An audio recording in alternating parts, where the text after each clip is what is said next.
Hello everyone, welcome to my first ever video blog post. I am an average American conservative, and I decided to take the video route this time because I wanted the opportunity to speak one-on-one with my fellow average American conservatives out there about this presidential election. I should begin by saying there's a reason my blog is called An Average American Conservative. It's because I'm about as average an American as you're going to find, and I am a 100% unapologetic, rock-ribbed constitutional conservative to my core. And those things matter to me and my presidential candidate. In my entire voting life, I have never once voted for a candidate. I've held my nose and voted for the lesser of two evils. Don't know about the rest of you, but I'm sick and tired of that. So imagine my delight when a candidate stepped forward and announced he was running, that I could actually get excited about, to the point where he hadn't even finished making his speech announcing his run for the presidency when I was on his website volunteering for his campaign and donating. And for whatever it's worth, I have officially endorsed Ted Cruz as my candidate. Why Ted Cruz? Well, before I get into that, let me just say I've rather enjoyed watching this primary process and the circus that is Donald Trump.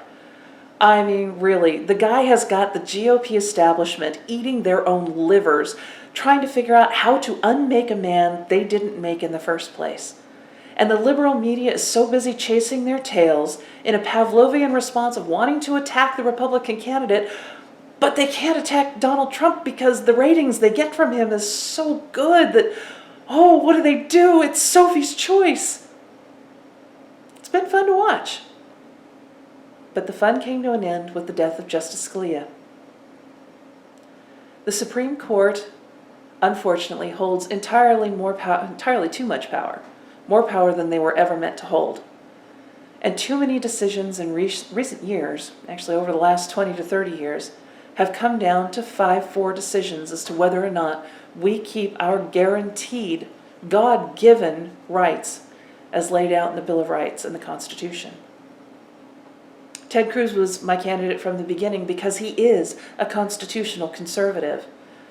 And the fact of Justice Scalia's death brought home to me how important it is that Ted Cruz be the president sitting in the White House in January 2017 to appoint the next Supreme Court justice.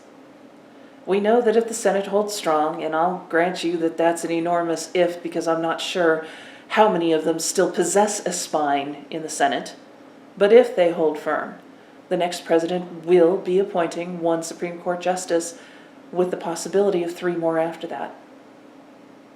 Do you want someone in that office who doesn't know enough and will appoint a squishy moderate like John Roberts or Anthony Kennedy?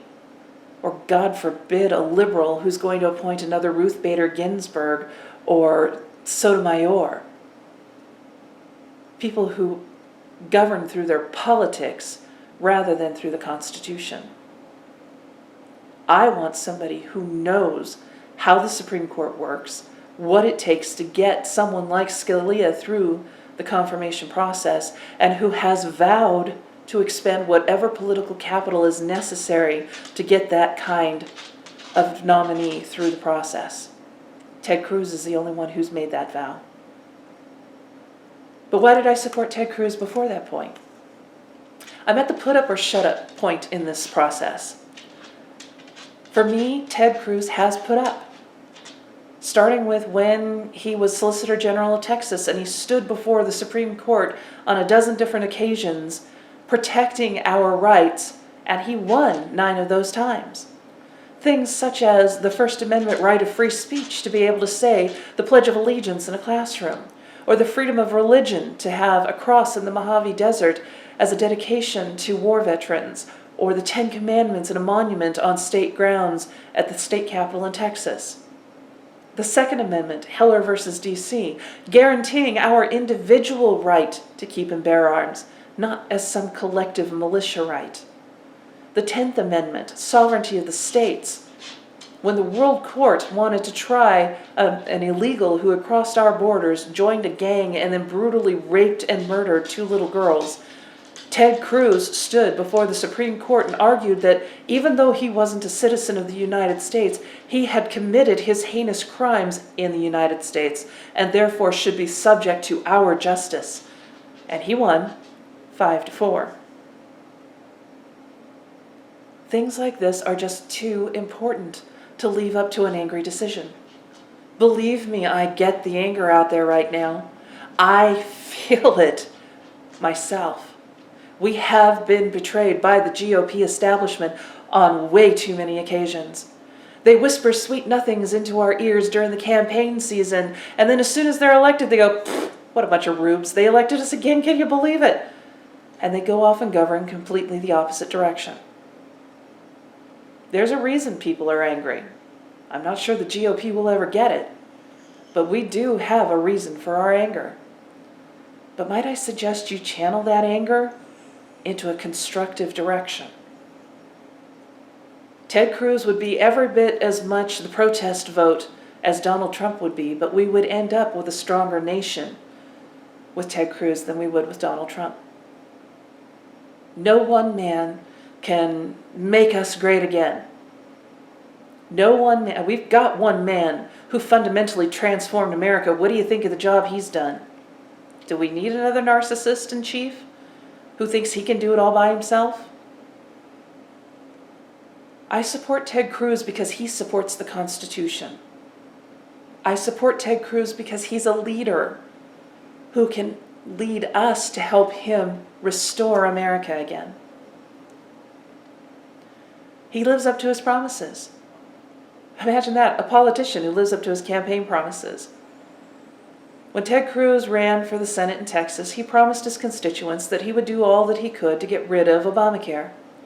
But he knew, as every Republican politician in D.C. knew at the time, there was going to be no repeal of Obamacare while Obama's in office. It is his signature legislation, and he is not about to sign that out of existence. The only path open was to defund it.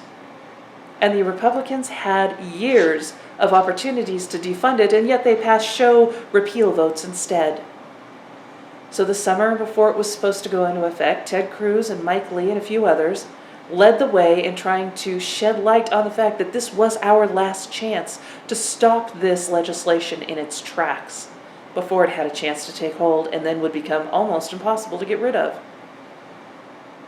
As October loomed and the law went into effect, Ted Cruz stood almost alone in front of the slings and arrows of not only the liberal media, but the Democrat Party and Republican Senate members as well. He was being stabbed in the back a la Julius Caesar the entire time he was standing for us.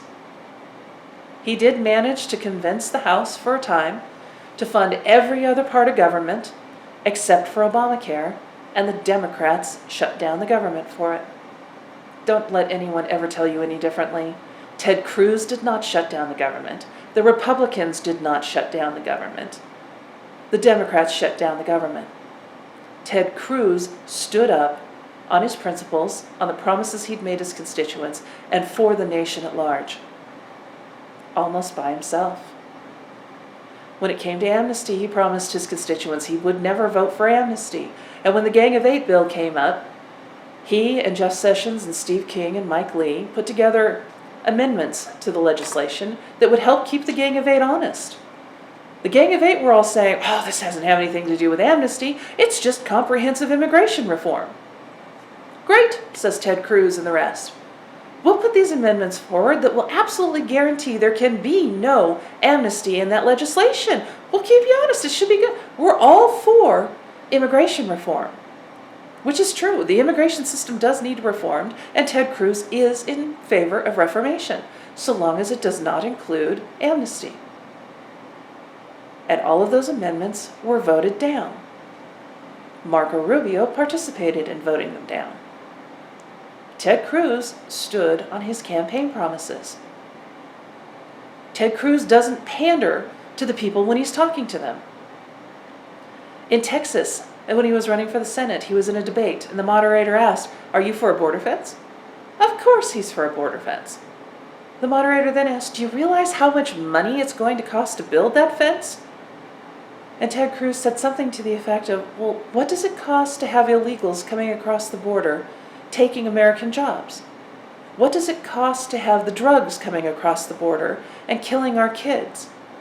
What does it cost to have the cartels and the gangs coming across the border turning our inner cities into war zones? What does it cost to potentially have radical Islamic jihadists crossing the border and committing acts of terror on our soil?